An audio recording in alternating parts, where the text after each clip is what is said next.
make yourself feel at home. The crowded booth is coming on. The Crowded Booth with Bryce Coon.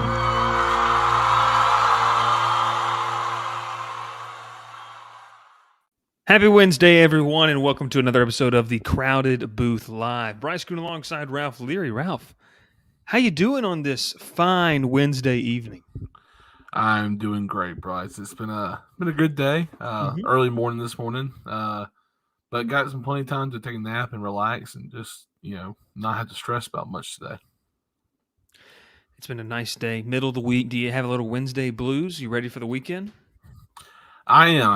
I have two more days of work, and then hopefully I'm free for this weekend. I'm pretty sure I am, and hoping to get everything cleared up by then. You get everything cleared up then, get ready for a fantastic weekend. And if you're listening to us on Thursday on your drive home throughout East Alabama and West Georgia, we appreciate it. If you're watching over on Facebook, Twitter, or YouTube, hit that follow button, that like button as well, and let us know you're watching. We're going to talk a little bit about the coaching carousel, Ralph, and some of the big-time jobs and some of the big-time candidates that could be on the move. Yes, we are looking at you, Lincoln Riley. We are looking at you, Jimbo Fisher. Ralph, I don't care how many times somebody says it, it can still be done. A coach can still leave and go somewhere else. We know in this day and age, contract does not matter because the big schools with a lot of money will definitely pay out to get that as well. But we want to make sure to let you know to sign up at thecrowdedbooth.com for your free newsletter. Hit us up. Any of our sponsors, Cook's Place, Section 103 for your Georgia Tech fans, and then Climate Control Heating and Air. They've been serving the Chattahoochee Valley area for quite a while as we get ready for another fun episode. Ralph, you take a look at the coaching carousel, okay? Mm-hmm. Now, UConn has found their replacement. Texas Tech finds their replacement, which I'm going to talk about a little bit later on, Joey McGuire, why I think that's impactful for a couple other guys. But other than that, other than Georgia Southern, let's start right there. Georgia Southern, they bring in Clay Helton. Want to get your thoughts on this really quick because this is something that we're going to talk about some of the job openings. Clay Helton to Georgia Southern. What are your thoughts on this position? This is something that's happened, a week or two ago, but we're just talking about it right now. At first I was kind of shocked by it. From the sheer fact you jump from a prize program such as USC to a smaller, not really known program at Georgia Southern. That's a culture shock, honestly. You go from a team that the boosters basically run the program to a team that, it may be smaller, but it's almost the same way, honestly. But you're going to a different area that you've never recruited really well from. Obviously, at USC, you had a few guys from Georgia commit to you, but then later flip when you were fired. So Clay Helton's in for a wake up call at Georgia Southern. I think what he thinks is that he needs this because it's kind of a reset on his career. I think he kind of took a lot at USC and took some punches that he was not able to walk away from easily. Just didn't really get really going, obviously, but. If you're talking about Georgia Southern guy, that's a huge pickup for them. I mean, this is a great pickup for them. Obviously, I had different ideas of who they should go for, but mine's just opinion made. But Helton's going to do some good things at Georgia Southern. I don't know how long he's going to be there for. He's too big of a coach, in my opinion, to be just sitting at a Sunbelt school for so long. So shocking at first. I think he'll do great there, though. Yeah, I think it's one of those things, Ralph, that when you look at what Clay Helton brings to the table, first off, the change from going to Statesboro from L.A. going to be quite the culture shock for Clay Helton, but this is going to be interesting as well to talk about. They get their hire. Now, listen, let's talk about some of the big boy jobs. Ralph, we can rank them if you'd like, but to me, you see LSU, USC, and then kind of now Virginia Tech is emerging as, to me, an under-the-radar coaching job. Let's talk about this LSU coaching job, and I'm going to tell you why I think this has got to be one of the more desirable coaching opportunities in the country. Why? De facto recruiting ground. Louisiana has a great recruiting fertile ground right there in your state. And we're not even talking about the state of Mississippi, Alabama, Florida, that this program can pull out of. You play in the SEC. If you're a coach getting that job, you get the chance to compete immediately with the likes of Alabama, Auburn, Texas A&M, the rest of the SEC West, Ole Miss. Heck, we'll even throw Mike Leach's Mississippi State Bulldogs in there. This is a prize job. If you can be successful there, you're immediately in national championship conversation. I don't buy the argument, and let's compare them. Let's have this conversation that LSU and USC are on equal playing fields. I think the proximity, recruiting area-wise, I think the Southeast is taken over. California still has great prospects. We're talking about states that include Georgia and Florida. And then also for LSU includes Texas as well. They recruit well there too, Ralph.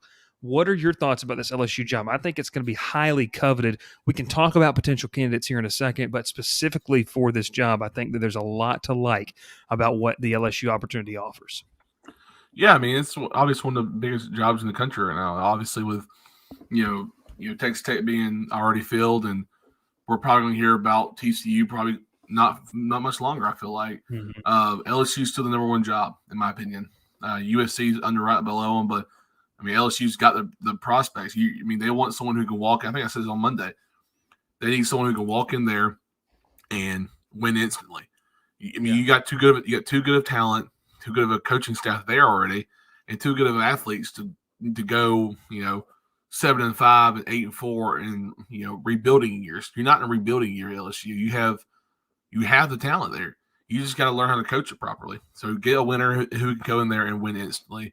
I don't know who they go for. I think Lincoln Riley's the biggest name tossed around, but I mean it'd be shocking to see him leave Oklahoma right now. But I mean, I think I get it for him. This is to me a better job, in my opinion. One of the big keys, what they wanted to go for was a potential Mel Tucker move. Mel Tucker gets that extension, $9.5 million a year, Ralph. Well Kirby deserving. Smart makes 7.1. You better believe Kirby Smart's probably going to get in a raise, especially if his team hoist up the national championship trophy. But Mel Tucker building a winner up in East Lansing. I want to say one thing about that, though, is the Nick Saban coaching tree is absolutely insane. Yeah. And it braces off so many coaches that who also have their own coaching tree, in my opinion now. And one of them is Kirby, and I think Kirby has done a great job of getting other guys jobs, and I think he's gonna get another one after the season. I'll talk to you personally about this. I don't think Dan Lanning stays in UGA this year, and we'll talk about it in a minute. I feel like, but that's one of my big names going out this year. Yeah, we're talking about some of the big names. I think LSU is a coveted job, like we said, fertile recruiting ground. You have the ability to play in the SEC. You have talent. Ref, we're seeing it right now. They're just not well coached. They have talent. Mm-hmm. The run game that disappeared earlier with the dismissal of John Emery, the young man they have in the backfield right now is a very talented running back who's done a lot of good things. That'll be something interesting to monitor the rest of the way. The biggest issue, Ralph, is whatever coach comes in because of the lame duck coach situation with Ed Orgeron. Whatever head coach is hired, recruiting immediately is going to have to be at the forefront. That's going to be tough. Let's say the regular season ends in 2 weeks. LSU is going to have to hit that immediately because and you would like to, if you're the administration, you have to go out and you have to get someone immediately to come in and help because they're going to have way too many factors going against them right now. Ed Orgeron can't recruit. They're not going to commit to something that has no future at this current and present time, which is what LSU is. But we know what LSU can be. I know 2019 aside, this is still a program, Ralph, that was good for 9 to 10 wins a season, occasionally reeling off an 11 or 12-win season. LSU has the resources, too, you feel like, to go out and make a big hire. To me, if I'm LSU, and I'm not saying, and when I say this, I want people to understand, this is not me saying this is who they're going to get. I think you got to make a call to Dave Aranda at Baylor. You have to go for a big dog. I think they would have made a call to Mel Tucker. They're going to make a call to Lincoln Riley.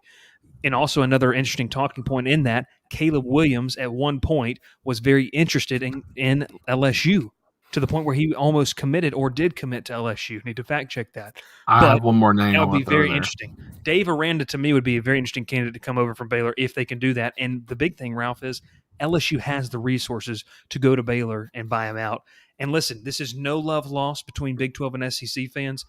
With the way with Texas and Oklahoma trending towards the SEC next season, the SEC is about to become 10 times more attractive for coaches because of the level of play. Not because of Texas, but because of Oklahoma. 2 big brands, we'll say, coming to the conference. Who was your other big candidate that you maybe had on deck? When you think of LSU, what do you think of first? I think I always think of powerful defenses, and Dave Aranda be huge for them. I mean, that's exactly who they want. But you want to get a guy, you need offense to win games, obviously, now. But, Bill O'Brien at Alabama.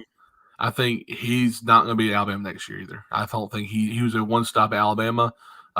He did what Saban asked him to do, run his offense for a year, and then maybe coach someone under you for a little bit, let them learn some things under you because you're going to be gone next year more than likely.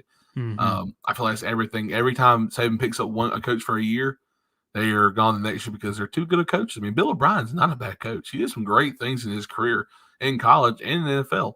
So Bill O'Brien's a name I tossed around. Dave Aranda, definitely. And Mel Tucker's name was tossed around too for LSU, but then they extended him at Michigan State. I think he's doing great at Michigan State. I think he fits perfectly there. Fits very well with that program. And I think he's going to do some great things there in the future. And but yeah, I mean, I wouldn't say Matt Campbell is a possibility for LSU, but that USC job looks very interesting for Matt Campbell, I think. Yeah, and listen, there's a lot of other candidates you could potentially go with, dark horses. You talked about Matt Campbell, Mario Cristobal, Luke Fickell probably be in the conversation. Not saying that these guys are saying they potentially go there, but if you're an athletic they're getting a phone call. They're getting a phone call. Yeah. I want to talk about this, staying with the LSU job. I'm going to guarantee you Lane Kiffin's getting a phone call in this conversation. Yeah. I mean, a lot of these coaches are going to get phone calls. I'm sure Mike Bobo at Auburn will get a phone call. I mean, these guys are going to get phone calls because they're not afraid to look around and ask questions. There's nothing wrong. I would say even most of Georgia's coaches are going to get calls. I mean, just because of how good they are. LSU wants someone who can win and recruit in the area. Stay in the Southeast is a smart thing to do. Yeah, coach has been helping recruit the Southeast for the past 2 or 3 years and has those recruiting grounds set up. So I feel like no matter who you are, the job's not stuck anywhere. I'm not saying they're getting fired. I'm saying that they'll call anyone. They have the resources, like you said. They have the money to go buy someone out. I mean, I would even toss that Shane Beamer could go somewhere. I mean, yeah, he's at South Carolina, but he wasn't that much. He wasn't that expensive a coach. I mean, why would they just easily pay for him? Go get him. I mean, anyone's a possibility at LSU, and honestly, there's no name that really would shock me right now.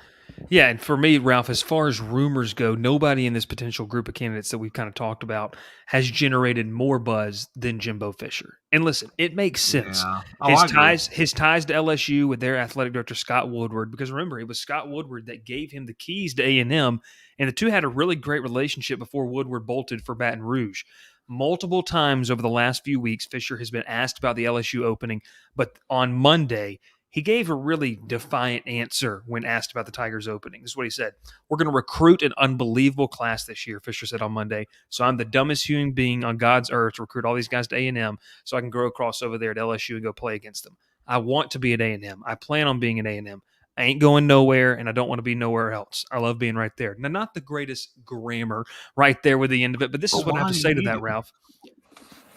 We talk about that. The big thing for me in this sense is how many times we've seen coaches talk, "Oh, I'm not going to go there, I'm not going to go there," and they do.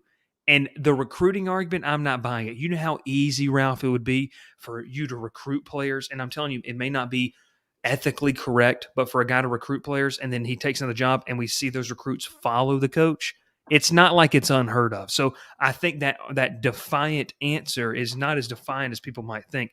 Fisher's going to get a phone call. He's going to be courted. Dave Aranda is going to get a good phone call. I love Dave Aranda in this situation. To me, if you're LSU, you've got to pull out all the resources. If Jimbo, Lane, if those are feeling kind of like they're off limits, you kind of get the door shut on that opportunity. In my opinion, you really have to take a long look at Dave Aranda in this job.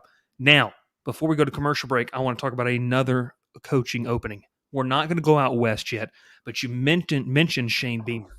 Mm-hmm. Well, his pops university has a coaching opening, and he's kind of been a under-the-radar name, Virginia Tech. Frank Beamer, obviously the connection there with Shane. Another member of the Kirby Smart coaching tree was Shane Beamer. Virginia Tech's interesting, and I'm going to tell you this why. I was on a podcast last night talking about this. As far as ACC jobs go, you have the environment, you have a passionate fan base, you have a team that has, Ralph, really, they have a track record of success. They're not a national title contender, but to me, if you talk about a team that is a sleeping giant, Virginia Tech could be that. If you recruit well to Virginia Tech, you have the financial backing, you have the passionate fan base backing of Virginia Tech, this could be an intriguing option for Virginia Tech. Let's don't talk. We'll approach it like we did the LSU job. Let's don't talk about the candidates yet. What intrigues you about the Virginia Tech job, other than the fact that you get to listen to, Enter Sandman, Enter Sandman Metallica at one of the best venues in college football? I mean, just the storied history with this program. I really think so. I mean, Virginia Tech's been one that known for some of the best defenses in the ACC's ever seen. And, some great offensive players in the past. Tyrod Taylor played there, Michael Vick, and they've really just in the past just done some good things. And you're centered in a great conference right now. I mean, obviously ACC's struggled this year with, Clemson being bad and Florida State and some of the other programs just kind of having some problems, but they're not in a situation where they're have to rebuild either. I mean, they dominate recruiting in their area. They most of the time win their state. The only competition in their state is basically Virginia and West Virginia. And honestly, in the past 2 to 3 years, they've won that. Virginia Tech is a good place to play. I feel like it's be a fun place to coach. And like you said, Shane Beamer, I mean, great ties there for him. But like I said, the storied past, I think that's what brings so much, history with Virginia Tech and what they've done. That would pull me in mostly. It would pull me in, Ralph. That's the big thing. And you talk about some of the big fish they could pull in. Now, listen, they're already rumored that those within the university really love Dave Clawson. You're like, Bryce, who's Dave Clawson? The head coach at Wake Forest. That would be very interesting. I don't know if Wake Forest would be able to let him go, but then also the thing is, too, that's an opportunity where Virginia Tech's a sleeping giant. You may feel like you get more backing out of Virginia Tech than a Wake Forest. No knock against the Demon Deacons. I'm going to read you off a list of names. You tell me kind of what you think about this. Here's some early candidates, some names being thrown around as Justin Fuente and Virginia Tech agree to part ways. And listen, they didn't agree to part ways. That was not mutually. Ralph, no one gets fired from a job and says, yeah, that's okay. I want to leave too. I don't want a job anymore as well. So Justin Fuente was fired. Don't let us agree that. Gary Patterson. Patterson's name has already popped up for this job as he left TCU. Listen, he was nowhere near done coaching when he was shown the door in the eyes of a lot of people around college football. And listen, it's a fit, like you said, Ralph, considering his personal accomplishments and his defensive background. Virginia Tech could use some of that defense. You and I were talking today. This is a team that low-key has put out some very good defensive backs in the NFL. Patterson could use a new gig. He's only 61, so he may find himself an opportunity. Obviously, Shane Beamer's in there. I think Jamie Chadwell's another guy that could get a look out of Coastal Carolina in this. I'm going to go with two more, Ralph. Billy Napier, whose name is in seemingly every single college conversation. And then a very interesting one. He's already in the state, and that's Hugh Freeze. Hugh Freeze at Liberty. So walk me through maybe which out of those do you like, or is there another one that you kind of not thinking of that I didn't think of? Well, I mean, I already mentioned to him. I've already talked to him personally. I think I already said Dan Lanning from Georgia. Mm-hmm. I think his defensive mind already attracts him to Georgia or to Virginia Tech. I think, like I said, I think he's one of the coaches that's going to leave next year and start that Kirby Smart coaching tree again. But yeah, you see a lot of those names, stick out. Gary Patterson obviously had a great tenure at TCU from starting in 2000. Went 181 and 79. Terrific. I mean, great career there. He did nothing wrong at TCU, in my opinion. Obviously, toward the end, they fell apart. I mean, you're not going to be perfect forever. I mean, he coached there for 20 years, 21 years. I mean, it was a long time, that's for sure. That's a huge win. I think TCU appreciate everything he's did, but they have to move on. You have to eventually. You can't coach for 40 years and be successful all 40. So, Gary Patterson's not a bad coach. I think he'd be a great fit for there. I mean, obviously, like you said, a great defensive background. Shane Beamer obviously sticks out because of his dad. I think that's the only reason why he sticks out, in my opinion. I like Shane Beamer a lot. I think he's done great at South Carolina. I mean, first year there, he's going to have some bumps and bruises, but they're going to build off of it. I don't think he leaves South Carolina right now. I think he stays and sticks it out because he wants to build his own name. I feel like if he goes to Virginia Tech, everyone's looking like, oh, your dad did this, your dad did that. No, it's my team. I'm coaching it. I think he sticks at South Carolina and stays doing that, his own job. And then the last one, I don't think Billy Napier leaves. He stated last year he's not want to leave. He wants to build that program all the way up. I think this is really his last year that he could do that, losing a lot of players next year for that team. But Jeremy Chadwell's a different one, though. I don't see him making that jump just yet. I still think he's got some time at Coastal and that he's going to keep – I think he's going to run it till he loses his quarterback. I think once Grant McCall leaves Coastal Carolina, Grayson McCall, leaves Coastal Carolina, I think that's when Jeremy Chadwell will also leave. I think he's really recruited very well there.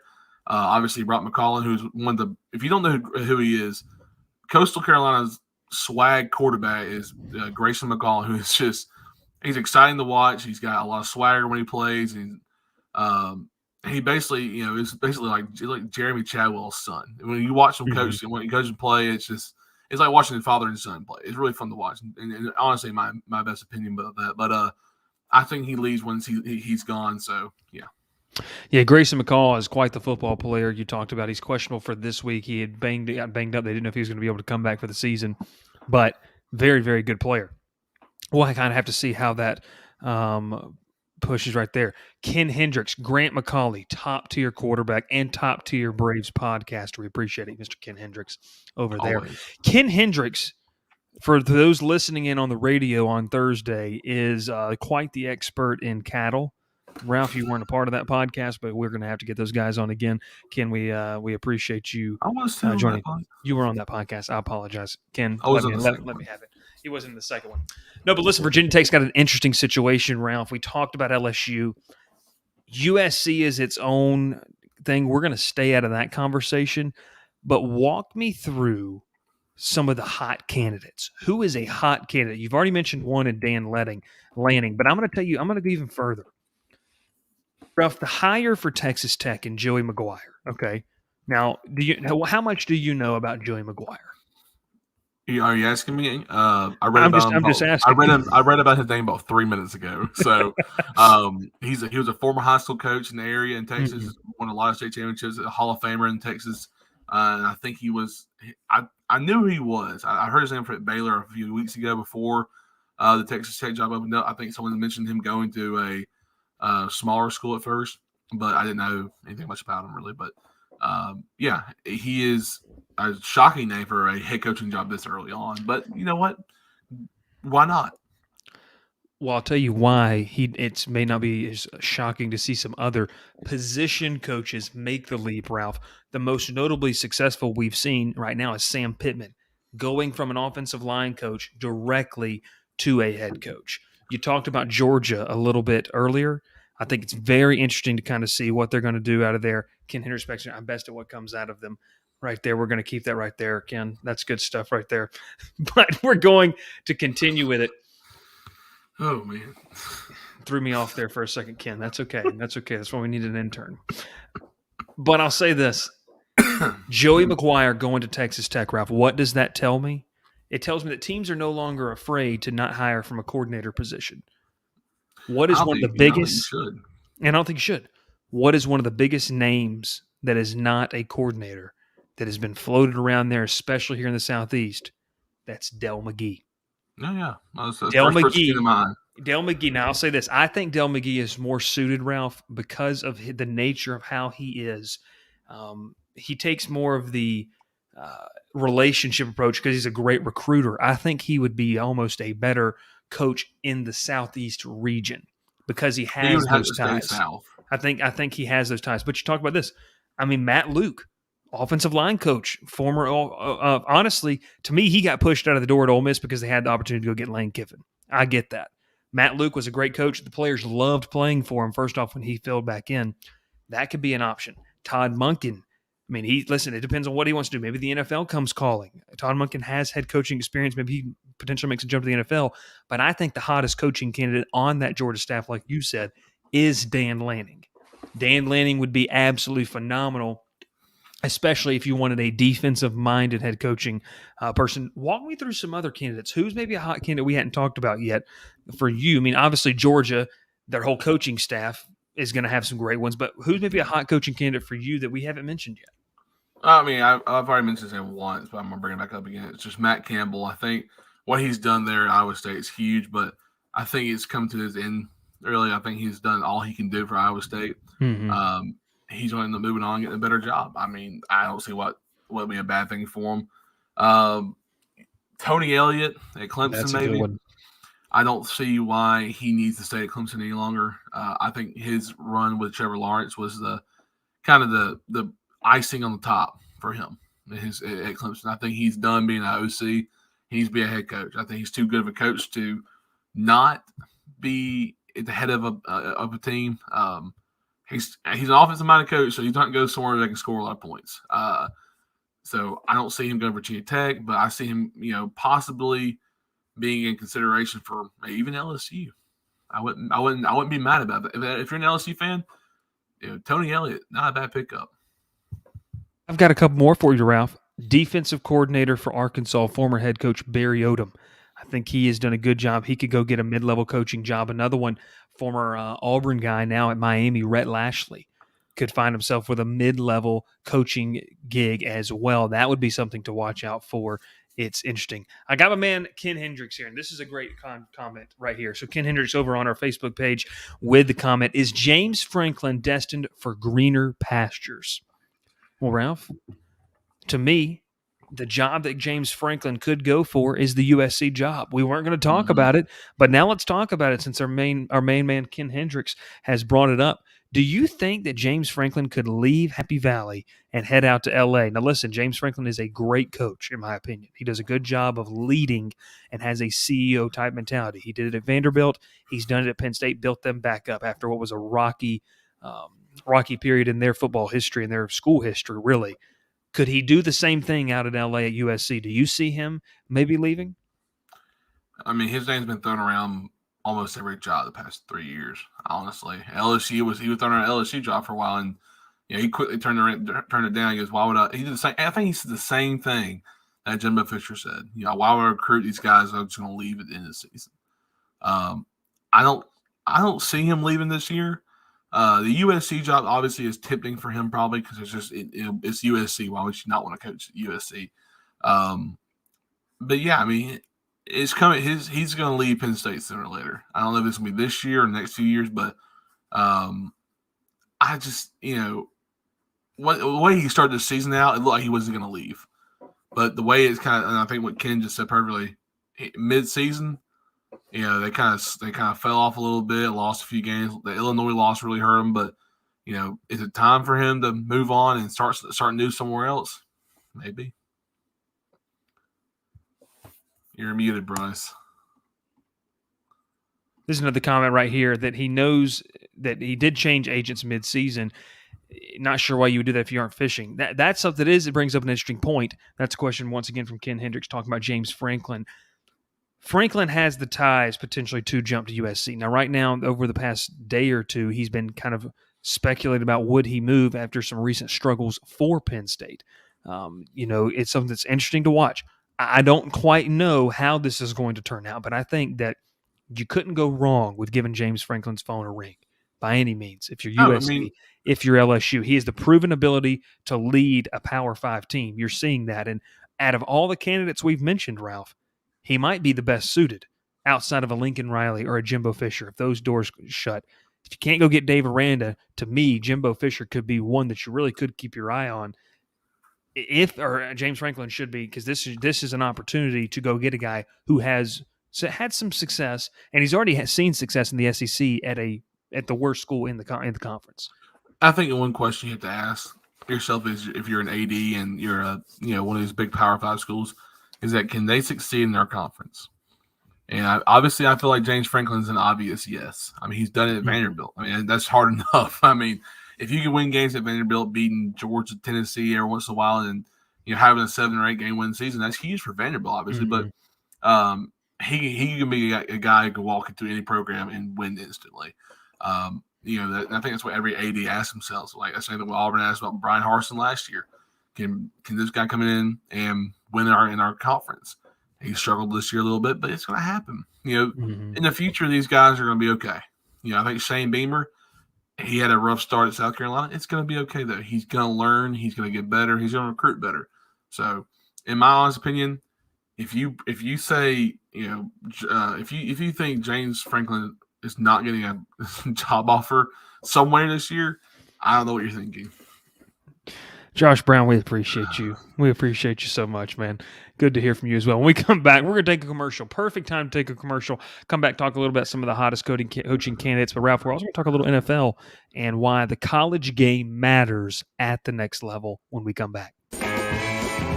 Cook's Place began serving our signature hot dogs in 1985 from a cart on Broadway. We still serve the best hot dogs and scrambled dogs in town at the corner of Moon and Miller Road and at the landings. Our friendly staff won't let you leave hungry. Come in and eat to the beat with our 50s jukebox. Cook's Place, fast service, great people, awesome food. What are you waiting for? Back here in the Crowded Booth live. If you're watching on our Facebook, Twitter, and YouTube page, we appreciate set up those notifications. We go live every Monday and Wednesday with the podcast coming out on Friday as well. And if you're listening on the radio on Tuesday and Thursday evenings from 5 to 6 on your drive through East Alabama or West Georgia, we appreciate as well. We appreciate the comments so far, Josh Brown and Ken Hendricks. Josh Brown never fails. Josh, if you're still watching for whatever reason, I'm still waiting you to answer my text. So I'll put your comment up if you answer my text message. That's all we have for him out there. But make sure, listen, if you're listening on the radio and you want to be involved in our show, you need to come over on our Facebook or YouTube pages. Throw it in the comments as we talk a lot about that. Ralph, we talked about the college game. I want to shift to NFL, but I want to keep it college-centered because I want to explain to you and to the people watching why the college game matters. And you're like, well, I understand that, Bryce. But why the college game matters at the next level.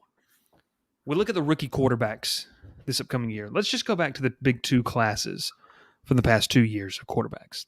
Who are the top performers? Joe Burrow, Mac Jones right now.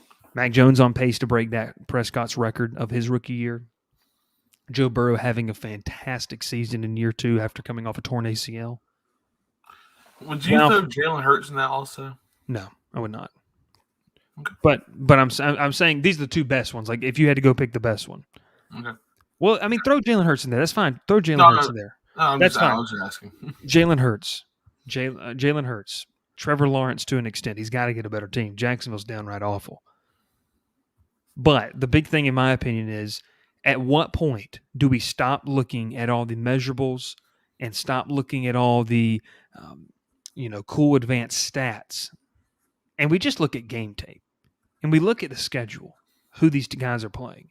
There's a reason why Mac Jones is finding success. Now, I know the Patriots have a great formula, but you don't think learning behind two amazing quarterbacks at the college level and then also playing for the greatest college football coach of all time, also playing a hard schedule, going through an SEC, helped him prepare for these games?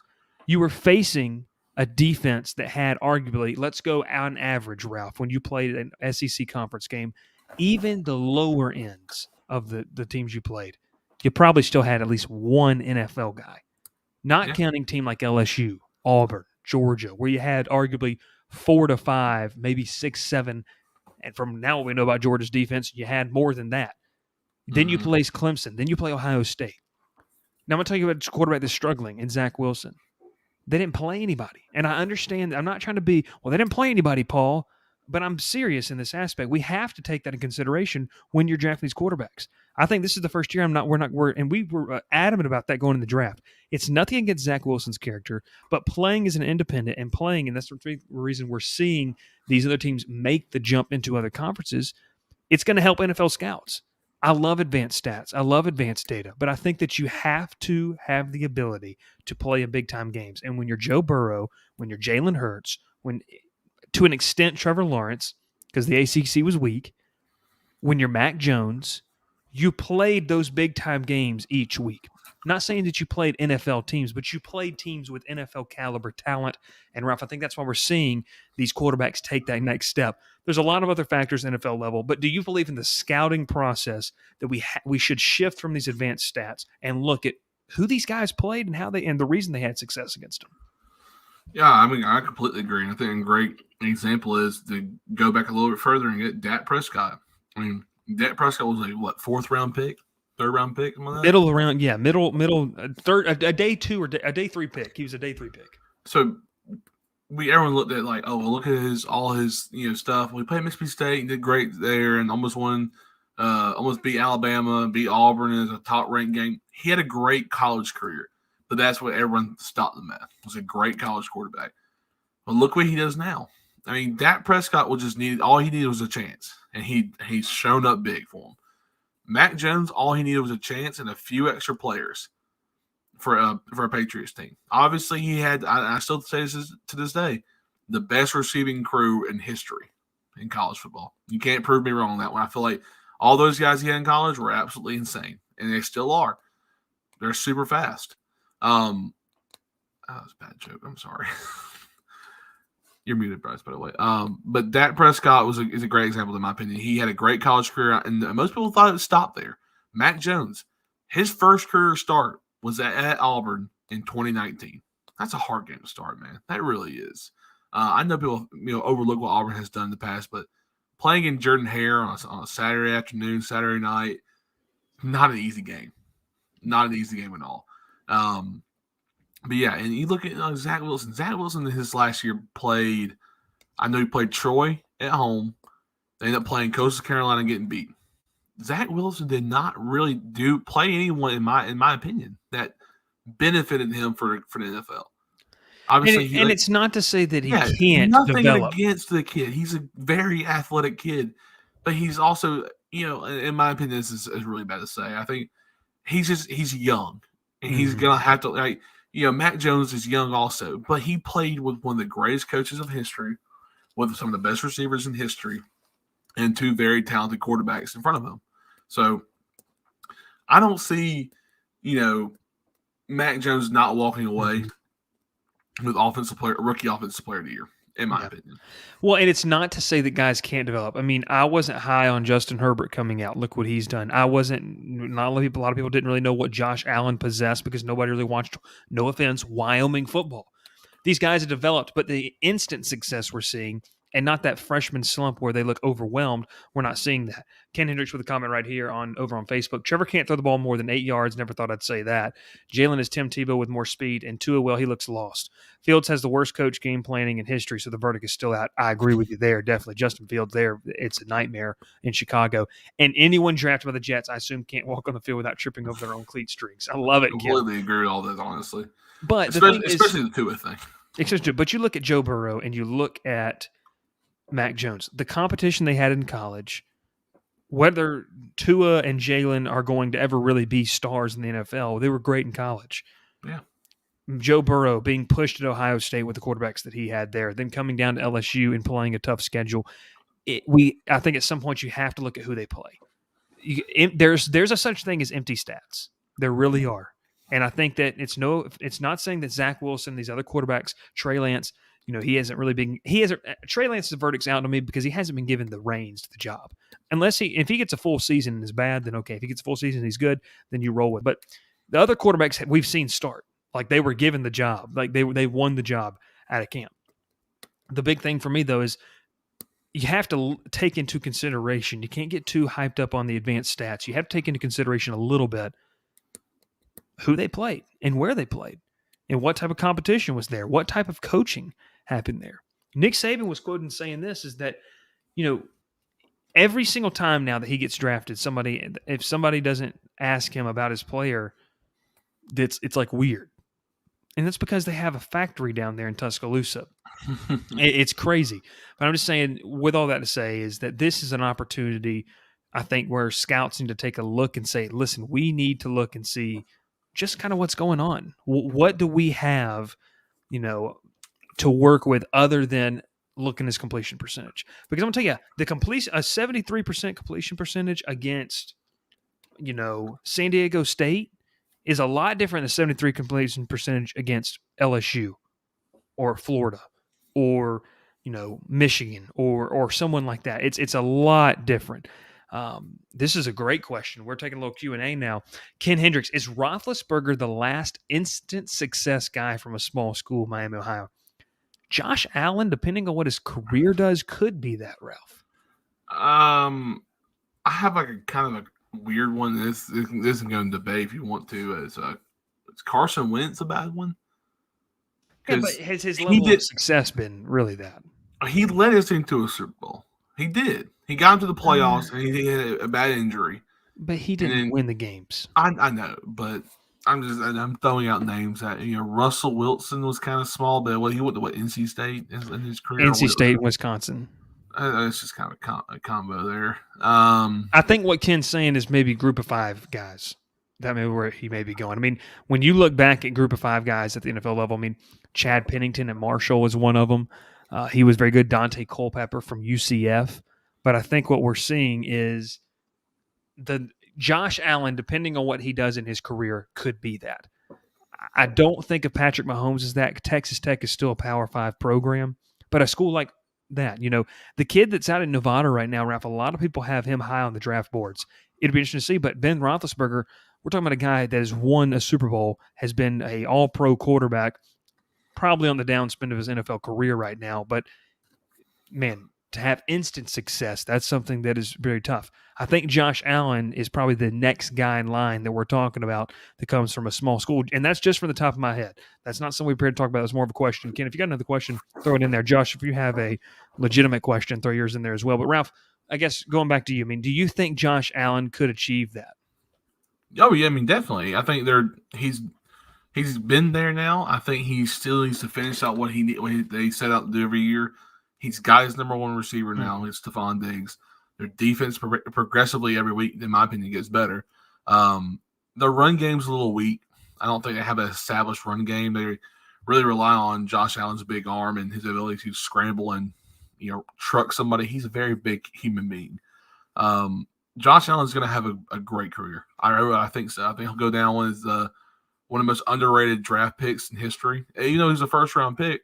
A lot of people just said it was a kind of a bad pick. I think they graded him as a C- when they drafted him because they didn't know what they had. No one watched Wyoming film at the time. Well, and that, I mean, I understand. And why would you though? Yeah, I mean, it's a good question. Why would you? Mm-hmm. But Josh Allen was underrated in the draft, in my opinion. I think he was a great draft pick. I liked him a lot. I thought he was a great quarterback. I watched, I want to say I watched him play in a bowl game. Yeah, I watched him have a great game, perform extremely well, and did his job on the field. And that's what you ask for a quarterback. Do your job and win the game. He does that week in, week out. Another comment here from Ken Hendricks. Allen definitely has the talent, but he still didn't have the instant success that you talked about with guys like Mack. And that's the big difference. Ralph, when you go to Josh Allen's stat, his rookie year, he had 10 touchdowns, 12 interceptions, played in 12 games, struggled a little bit. The next year, he combined at 20 touchdowns, 9 interceptions. And then 2020 was obviously his breakout year. 37 touchdowns, 10 interceptions.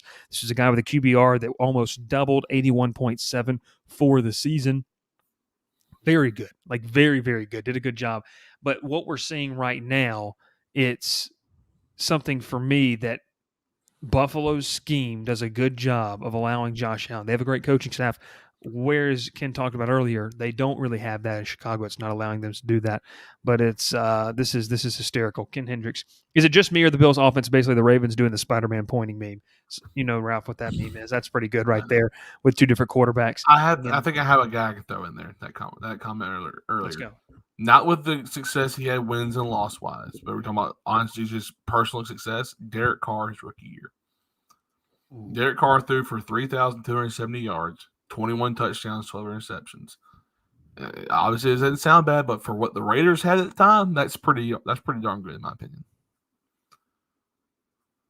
That'd be the only one I think you could somewhat compare to what Mac's doing. And I'm not saying that's the best choice. Probably isn't, but in my opinion, that's the one I can really throw out there and say he's doing good enough. And David Carr would fit the bill as Ken from Fresno State, and Ken gives you the thumbs up of approval. Great point. I love Carr Leon. He's still better than he gets rated, and also with everything going on, he's been a great leader for the Las Vegas Raiders as well. Take one last. His only receiver his rookie year was Amari Cooper. Yeah, I think. Yeah, remember, and they had Khalil Mack as well. Wow, what a team. Yeah, what a team.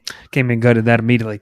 We're going to take one more commercial break. When we come back, it's going to be all talking about – I'm not sure yet. We'll figure it out. We got about 10 more minutes. This could be a ton of fun. But, Ralph, have you ever been a little too cold? You ever just been a little too hot? Well, this is what I'm going to tell you about. Climate control, heating and air. You've got to find the ability to go talk to them. Listen. You need your heating and air needs in the Chattahoochee Valley area. You hit up Climate Control Heating and Air. They're based locally since 1983. They've been doing great business, helping people out, especially this time of year. Because, listen, you don't want to be caught with a bad heating and air situation during the winter months. Trying to have family over, the kind of stuff that can put you through, you don't want that. You can go online to them today, cchac.com. Schedule an appointment there online, or if you prefer by telephone, you can call today at 706-452-5968. Listen, you get a free service call with a repair of $250 or more, full service air conditioning and heating, 100% satisfaction guaranteed. They've got specials. They'll send somebody out to your house. They can make this Christmas and this holiday season comfortable for you. Where are they located? 1236 54th Street in Columbus, Georgia, 31904. Once again, that phone number is 706-452-5968. Tell them the folks over at the Crowded Booth sent you as well. Back here on the Crowded Booth Live as we wrap up tonight's show. My man, it's interesting right there as well. Ken Hendricks wanted to throw this. They also had Michael Crabtree, which is ridiculous to think about, that Oakland Raiders team.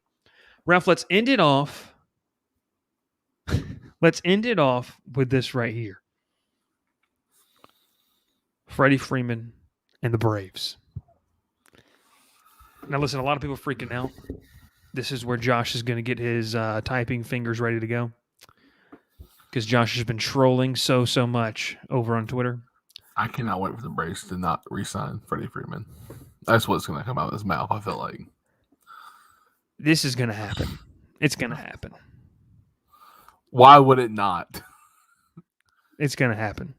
Well, that's all we're going to talk about that today. We appreciate everyone tuning in. It's been a fun, exciting show as always. This is the Crowded Booth Live. Where can you find us? You can find us over on Facebook. Give us a like. Give us a share. Let your friends know about it. Josh, make sure to text me back as well. We appreciate everyone tuning in. Ralph, it's been so much fun. Make sure to be nice to your dad, Ralph. When you see him, let him know that we love him as well. Everyone have a fantastic rest of your evening. We will see you once again on Monday night here on the Crowded Booth Live.